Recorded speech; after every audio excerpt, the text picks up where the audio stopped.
So I have no idea what happened. My phone crashed. But as I was saying, there were a lot of points whenever I was, really a preteen, 11, 12, 13 years old. I called up Bandai of America's support number, and I was like, I lost my battery cover. Is there any way I could please buy one? I can send you a money order or dollars in the mail. And they sent me a few replacements at no cost whatsoever. I definitely got a few of the original battery covers, and also for the original American Digivice, because as I mentioned in my last Digivice video, I kept breaking the belt clip. So I'm very, people can say whatever they want about Bandai, but, when I was a kid, especially when you're a vulnerable kid who's just hoping for the best and just want a way to play with your Digimon, they really pulled through for me. So anyway, it sucks. I won't power this up or anything, but I just wanted to share. That's kind of, really my entrance to the digital world story, right? So how about I go ahead and go through this? So I guess starting with the Japanese one, I don't know if I have actually. So I picked this up while we were living in Japan. I got it off Yahoo Japan auctions, much like a lot of other stuff in my collection. But it was kind of funny because at that point, I was really excited to have a, original Japanese release and all that. But then, just a few months later is when they ended up coming out with the original version 20th. So it was kind of, I had this in my hands for a little bit, but then it quickly kind of became outdated because of the version 20th, because I played around with those a lot more. But, let's see, does this one have...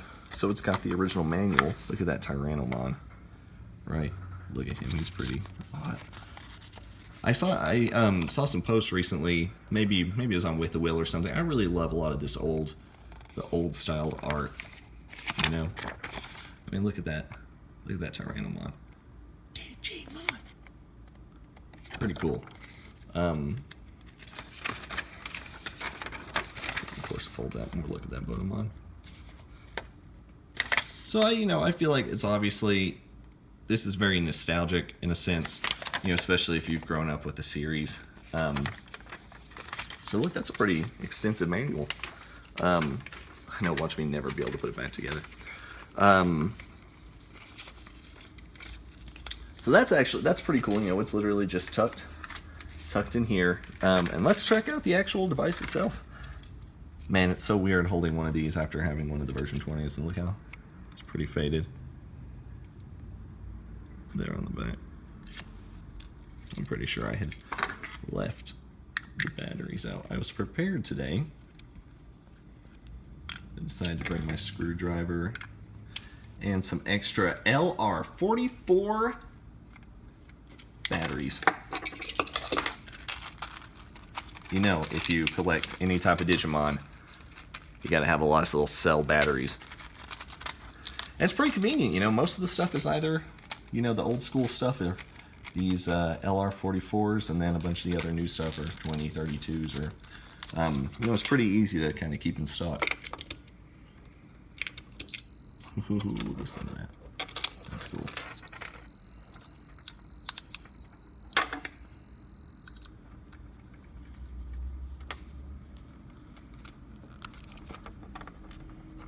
I'll actually leave that out. Look, so we've got, that's the thing with these older ones, there's not really, I guess maybe over here. Hopefully I get closer to the light to see those LCD screens. Okay, that's definitely a little bit better, right? So that's the only thing that kind of stinks with these old ones, is that you really can't do much with them, unless of course you do some tabbing and you kind of do some cheating, all that kind of stuff. So there's not really much to do, since there's no like a record book or battle record, all that kind of stuff. But it's still pretty cool. God, this feels, ooh, definitely does not feel cheap. Interesting. Feels a little bit different, but mine's also pretty worn too. Go ahead and take the battery out of there. Well, the original one's pretty cool. Looking at the back of that, it's really just a slipcase. If you have one of the version 20ths, the Japanese ones, it's pretty easy to tell where they got the packaging inspiration from. You know, most of the releases have been pretty true to their original forms. If you think about the pendulum boxes or the little hang tabs for the original virtual pets. So that's what makes it so cool, because, you know, it's not only is the material style and all that different for the American version, whenever you compare the two. But that's one thing I really love about this old stuff, is just that whole aesthetic. Digimon is a unique digital monster from cyberspace, accessed from the megalithic mainframe. Digimon comes to you to be hatched, raised, and trained for the ultimate monster match! Right? Like, Dock and Rock was the whole idea of, you know, kind of connecting them together. Let's dock up and rock. But, so really, the coolest thing with this one, you know, if you have one of the English releases of the Digital Monster version 20th, you'll realize that this is very similar. This one is a little narrower, while the version 20th release over here is boxier, and you don't open the front like that. But it's actually pretty cool how I came across this. So, when I was in grad school, I was at University of Kentucky, and I was a member of the club running team there. So we happened to be at a cross-country meet in East Lansing, Michigan, or somewhere up around there. It was literally the first time I had ever been there, and we were staying in a hotel, and I really collected a lot of video games and stuff back then. So I actually happened to work at a video game store at the time, Disc Replay in Lexington. And so, you know, I thought our stores were really, really cool. Anytime I was out of town and there was one that was there, you know, as a collector, I'd always go in, because there'd always be a bunch of good stuff, pretty good prices, whatever. So, you know, naturally, one of the first things I Googled around whenever we got to Michigan was, are there any Disc Replays around? So I happened to find one, and I kind of spent my time there a little bit, you know, while everyone was just kind of hanging out, doing different stuff. And I found a lot of really cool video games. I was wandering around, found some, you know, really good stuff here, there, and I eventually, you know, I was in the store for probably an hour, and I come up to the counter, and I'm carrying this big stack of things, and, you know, I'm checking out. They've got 2 registers open. The girl's going back there, you know, matching all the discs to the cases and everything. And there was a guy next to me who, you know, working in one of these stores, people come in, and they sell you stuff. It's like a pawn shop, you know, a lot for, you know, just any kind of entertainment stuff, video games, movies, systems, whatever. And he was just coming in. I guess he had dropped some stuff off earlier, and they were telling him how much money he'd be getting for all the stuff he brought, you know, all the stuff they could take, they couldn't take. And as they were going through, I noticed in the box was an original Digimon virtual pet. And, you know, really, I've loved Digimon for such a long time, through the good times, through the bad times. You know, when there's a lot of, obviously there's a lot of really cool stuff happening in the Digimon world now, but over the years, you know, there were some points where, you know, especially in America, it was pretty dead. But, you know, even in Japan, there were some points over the years where it was just kind of like, well, you know, is this hobby, is this franchise just going to die out, whatever.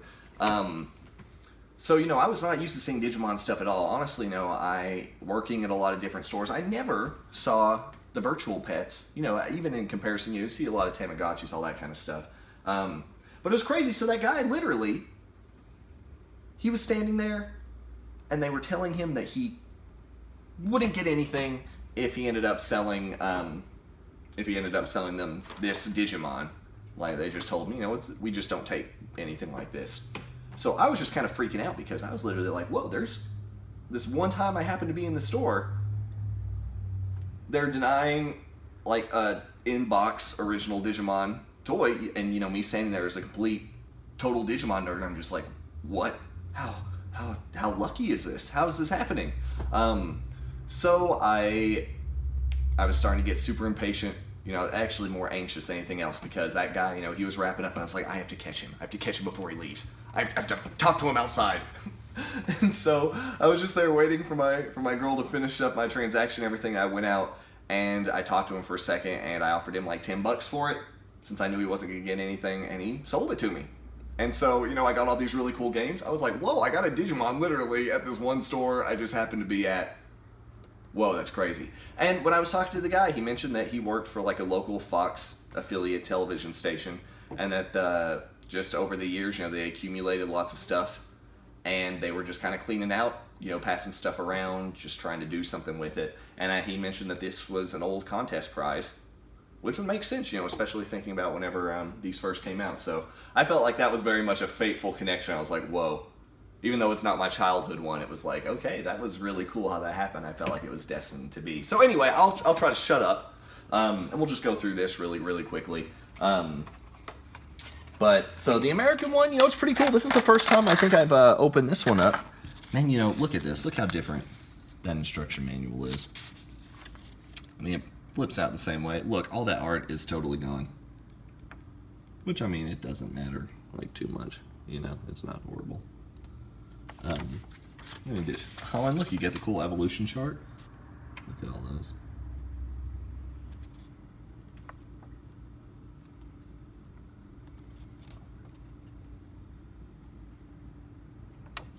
Hopefully this one, I don't even know if I've even figured this one up.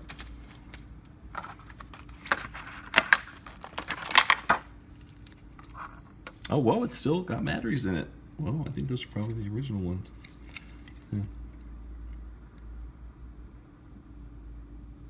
You can tell, even comparing these.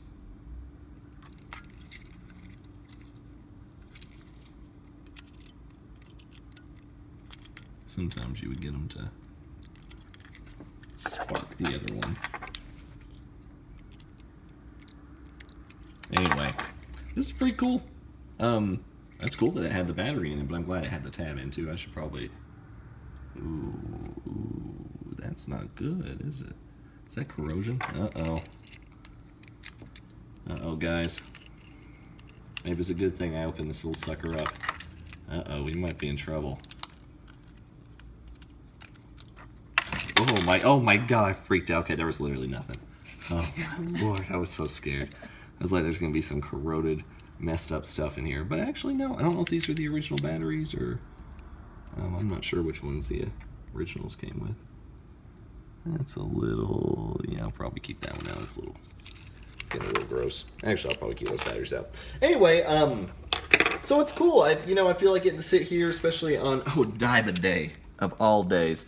Getting to sit here and chill out and look through some of these old Digimon. Man, these old version 1s feel pretty... They're pretty nice. I don't know if any of you who might be watching this, I'd be curious to know if you have a lot of the old Digimon releases. So, if you think about the original Virtual Pets versions 1, 2, 3, 4, 5, 6, or, depending on where you are. I wonder do you guys think those are still pretty cool nowadays? I mean, because really, the version 20th, they just make it so convenient because you have all of those just in one device, and it's so nice. So honestly, I only have a version 2 and a version 3. I don't have a version 4 or 5. But, I booted up the version 2 for a little bit, raised to Skull Greymon. Version 3, I'd kind of like to do. Is that with Edamon? I'm not even sure. It's been so long since I played it. But, it's a really different experience, even compared to the version 20th. Even just thinking about the fact that you can only go up to perfect, ultimate level, and that's it. So I feel like it's definitely a different experience. And maybe, after pulling these out, I might try to, I don't know, maybe try them out. The last few times I even tried doing my Digital Monster X, I think it was like the X3. Diana will probably tell you, there's some days I'll just kind of start it up, and then I'll totally neglect it, and you'll just hear it beep all day, and and you can tell that I'm pretty sadistic and horrible to my Digimon. So maybe since I'm on vacation, maybe I could try to raise something cool. Anyway, I'll keep you updated. Thanks for watching. Thanks for hanging out. Happy Odaiba Memorial Day, August 1st, wherever you are. Digidessen, Chosen Children, you tamers, whatever. Just stay happy and healthy and safe. Take it easy.